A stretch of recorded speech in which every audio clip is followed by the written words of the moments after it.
Making history at the UN in New York. As Earth Day was being observed around the planet, a record number of countries signed the historic... On December 12th, 2015, we finally received good news about the climate. You may remember the media talking about the groundbreaking and landmark Paris Agreement that the world had firmly decided on. The agreement, which had been drafted a few months before, made sweeping claims about keeping global emissions below the pivotal 1.5 degrees Celsius goal. To keep emissions below that number, each country agreed to emissions reductions goals that reflected their state of affairs, known as Nationally Determined Contributions, or NDCs. Now, if you know anything about international climate negotiations, or just geopolitics in general, the fact that 196 countries agreed to this individual system of goals is nothing short of a miracle. Historically, the global climate regime has suffered from a lot of internal strife. The global north and global south are often at odds with one another as a result of centuries of geopolitical unrest, colonialism, and industrialization. It seemed, though, that Paris was an exception to this norm. At least, until... The United States will withdraw from the Paris... Yeah, that's our bad, guys. But hey, we're back. Now, Paris was just one culmination of decades of environmental negotiations. You may not be familiar with Paris's other name, COP28. The COP, or Conference of Parties, is an event that takes place every single year, where diplomats, politicians, activists, scientists, and advocacy groups gather to spearhead climate policy. It's organized by the UNFCCC, and its positive outcomes often fly under the radar of the public eye. Paris, though, was something special. There was something magical and hopeful about climate change at that moment. I remember reading about it in high school, and it was a big part of what got me to learn more about the field. Well, maybe I bought into the hype, because Paris hasn't held up. And perhaps it was never successful in the first place.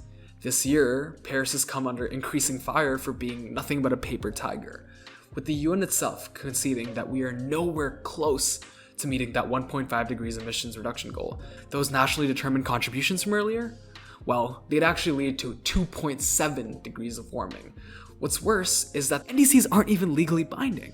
The Paris Agreement went out of its way to ensure that, and I quote, "Parties do not have an obligation to achieve their nationally determined contributions to address climate change." So, countries could claim that they signed a legally binding agreement, which Paris technically is, but the legalese they decided on to be legally binding told them that they don't have to try.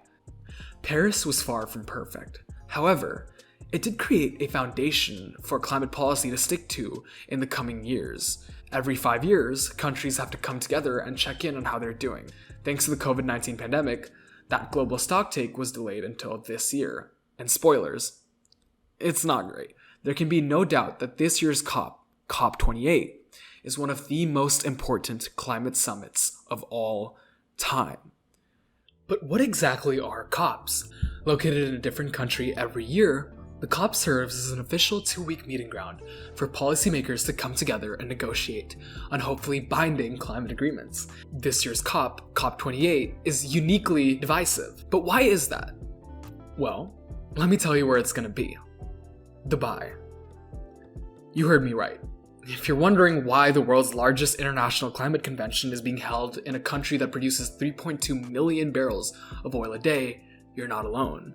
What's more is that the president of this year's COP is none other than the CEO of the United Arab Emirates' largest oil company, the Abu Dhabi National Oil Company. Yeah, his name is Sultan Al Jaber, and he has spent the last year trying to smooth out his image and the image of the COP, which has understandably come under fire. Earmark 45 billion US dollars to fund our investments in order for us to be able to expand. But his very own ADNOC seeks to expand production of oil to 5 million barrels a day from 3.2 million by 2030. The solutions he lays out, such as using renewable energy to extract more oil, are paradoxical and quite ironic. As you may imagine, people are upset at the location of the COP. This summer, environmentalist and former Vice President Al Gore claimed that fossil fuel corporations have brazenly seized control of the COP process. Will this COP truly serve the best interests of the world or just its host nation?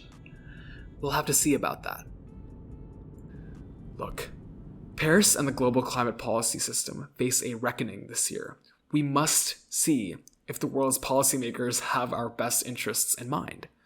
And if, or perhaps more cynically, when they don't, we must make our voices heard.